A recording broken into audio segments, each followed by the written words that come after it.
GK क्या करेगा। Big boss 19 के पूरे सीजन में ये लाइन मशहूर रही। मशहूर इसलिए क्योंकि इस सीजन में कोई ऐसा था जो बिना गाली गलौज लड़ाई के शो में सरवाइव कर पा रहा था। ऐसा व्यक्ति जो अपने सलीकेदार अंदाज में बात कहता और फिर चुप हो जाता।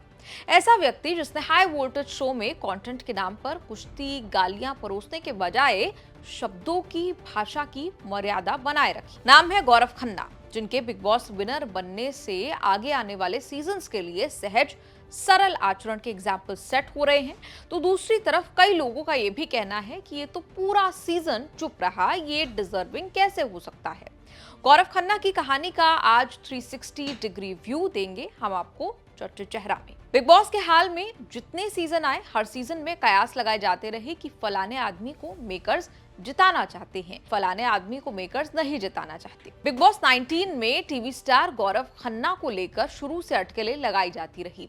कहा जाता रहा क्योंकि गौरव खन्ना टीवी स्टार हैं, इसलिए उन्हें ही मेकर्स जिताएंगे। फिर फिनाले से जस्ट पहले ये भी कयास लगते रहे कि गौरव को मेकर्स नहीं जीतने देंगे। एक्स बिग बॉस कंटेस्टेंट तहलका ने फिनाले के पहले वीडियो जारी कर ऐसा दावा किया। ये कहा कि दूसरे कंटेस्टेंट को ट्रॉफी दिलाने का मेकर्स का प्लान है। बता दें, बिग बॉस के टॉप 5 में गौरव के अलावा शामिल थे अमाल मलिक, प्रणीत मोरे, तान्या मित्तल और फरहाना भट्ट। कभी अमाल, कभी फरहाना तो कभी तान्या का विनर के लिए नाम चल रहा था, लेकिन ट्रॉफी लेकर निकल गए अंडरडॉग गौरव खन्ना। गौरव खन्ना की कहानी शुरू होती है कानपुर के सिविल लाइन से। स्कूलिंग वगैरह सब कुछ करके उन्होंने मुंबई पहुंचकर एमबीए किया।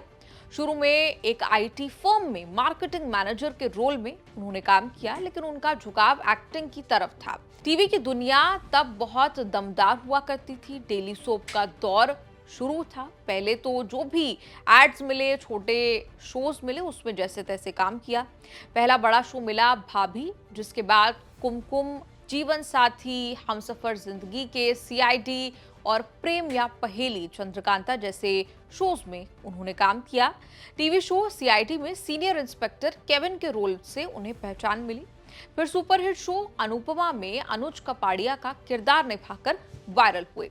लेकिन एक ऐसा भी वक्त था जब गौरव को मनहूस कहा गया। अनुपमा शो के निर्देशक राजन शाही बताते हैं, कुछ मशहूर स्टार समेत कई लोगों ने मुझे फीडबैक के तौर पर बताया कि गौरव के शो ज्यादा नहीं चले हैं, वो इस मामले में थोड़े मनहूस टाइप हैं। मुझे ऐसा सुनकर बहुत बुरा लगता है जब कोई किसी के लिए इन शब्दों का यूज करता है। मेरा मानना है कि हर चीज का अपना तालमेल और भाग्य होता है। एक्टिंग तो गौरव की जिंदगी का जरूरी हिस्सा है ही, लेकिन एक दूसरा हिस्सा भी है जिसे ज्यादा लोग नहीं जानते। उनकी बेटर हाफ आकांक्षा चमोला। उनके बिग बॉस हाउस में आने के बाद गौरव से ज्यादा उनकी वाइफ आकांक्षा की चर्चा होने लगी। गौरव और आकांक्षा की मुलाकात एक ऑडिशन के दौरान हुई थी। तब आकांक्षा नहीं जानती थी कि वो गौरव एक मशहूर टीवी एक्टर है। आकांक्षा भी टीवी इंडस्ट्री में पैर जमाने आई थी। चूंकि आकांक्षा गौरव की पॉपुलैरिटी नहीं जानती थी, वो उन्हें उस ऑडिशन के दौरान एक्टिंग टिप्स देने लगी। गौरव ने भी अपनी पहचान गुप्त रखी, सीक्रेट रखी। आकांक्षा ने गूगल किया तो भेद खुल गया। आकांक्षा की मासूमियत ने गौरव का दिल जीत लिया। गौरव ने आकांक्षा को शादी के लिए प्रपोज कर दिया और 2016 में कानपुर में दोनों ने शादी कर ली। गौरव 43 साल के हैं और आकांक्षा 34 साल की। दोनों के बीच 9 साल का एज गैप है।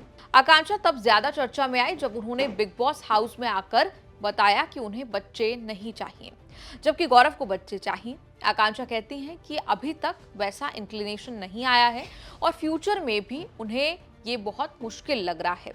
आकांक्षा ने कहा कि ये मेरे अंदर से आ ही नहीं रहा। मुझे बच्चे करने का कोई कारण नहीं दिखता। मेरे पास ना करने के बहुत सारे कारण हैं। आकांक्षा ने कहा कि बच्चे को पैदा करना और उसे पालना इतना आसान नहीं है, ये बहुत बड़ी जिम्मेदारी है। मुझे नहीं लगता कि मैं बच्चे को पालने के कर्तव्य जिम्मेदारी के साथ न्याय कर पाऊंगी। इस उम्र में या किसी भी समय मुझे अपना करियर बनाना है और मेरी कई और महत्वाकांक्षाएं हैं। अब लोग इसे सेल्फिश कहें या जो भी बोले। आकांक्षा की नो किड्स वाली बात पर खूब बवाल मचा जब मीडिया के लोगों ने गौरव से यही सवाल पूछा बिग बॉस हाउस में, तो गौरव इमोशनल होकर कहने लगे कि मेरी पत्नी को बच्चे नहीं चाहिए तो मैं नहीं करूंगा, मैं हर वो काम करूंगा जो मेरी पत्नी कहेगी। गौरव की ये वीडियो वायरल हो गई। उन्हें फैमिली मैन जैसे टैग्स मिले। गौरव अपनी पत्नी को बिग बॉस हाउस में जिस तरह से ट्रीट कर रहे थे, उसके बाद भी लोगों ने ये कहा कि ये तो ग्रीन फ्लैग है। बता दें, आकांक्षा पिछले 10 सालों से टीवी इंडस्ट्री में एक्टिव है और कई तरह के किरदार वो निभा चुकी हैं। उनका पहला बड़ा शो स्वरागिनी था और हाल ही में वो कैसे मुझे तुम मिल गए शो में दिखाई दी थी। हालांकि उनका स्ट्रगल अभी भी जारी है। नेटवर्थ की बात कर लें तो रिपोर्ट्स के मुताबिक आकांक्षा चमोला की नेटवर्थ 1 से 1.5 करोड़ रुपए मानी जाती है। ये कमाई एक्टिंग, सोशल मीडिया प्रमोशन, उनके निजी प्रोजेक्ट से आती है। वहीं गौरव खन्ना की नेटवर्थ करीब 7 से 10 करोड़ रुपए के बीच है। कुछ मीडिया रिपोर्ट्स में उनकी नेटवर्थ 15 करोड़ होने का दावा किया गया है। बता दें, गौरव खन्ना की बिग बॉस 19 की विनर ट्रॉफी के साथ उन्हें 50 लाख रुपए का प्राइज मनी भी मिला। लेकिन ये जानकर आपको हैरानी होगी कि गौरव ने प्राइज मनी से ज्यादा फीस से ही कमाई कर ली है। रिपोर्ट्स के मुताबिक गौरव को पर वीक 17.5 लाख रुपए की फीस मिल रही थी। वो शो के सबसे ज्यादा फीस पाने वाले कंटेस्टेंट थे और ग्रैंड फिनाले तक उनकी कुल फीस 2 करोड़ 62 लाख रुपए थी। 50 लाख रुपए की प्राइज मनी के साथ गौरव खन्ना कुल 3 करोड़ 12 लाख रुपए अपने घर लेकर गए। ये 50 लाख की प्राइज मनी से लगभग 6.25 गुना ज्यादा है। इसी साल Gaurav Khanna celebrity MasterChef season 3 के विनर बनकर भी उभरे थे। चर्चित चेहरा का ये एपिसोड आपको कैसा लगा? आपकी राय इस पर क्या है? कमेंट्स में लिखकर जरूर बताएं। कालांतर में बहुत सारे मुद्दों पर बहसें हुई हैं, बहुत सारे मुद्दों को विपक्ष ने उठाया है, लेकिन ब्रांड मोदी जो है वो ब्रांड मोदी है। उसके वजन में, उसकी लोकप्रियता में कोई कमी नहीं आती है। देखिए नीरज, युद्ध और युद्ध के समय जो भाषा का इस्तेमाल है वो बहुत इंपॉर्टेंट रोल प्ले करता है। अगर आप युद्धोन्माद को यहां पहुंचा देंगे और आपकी अगर टारगेट अचीवमेंट यहां होगा तो ये जो गैप है ये आपका लोकप्रिय बनाएगा।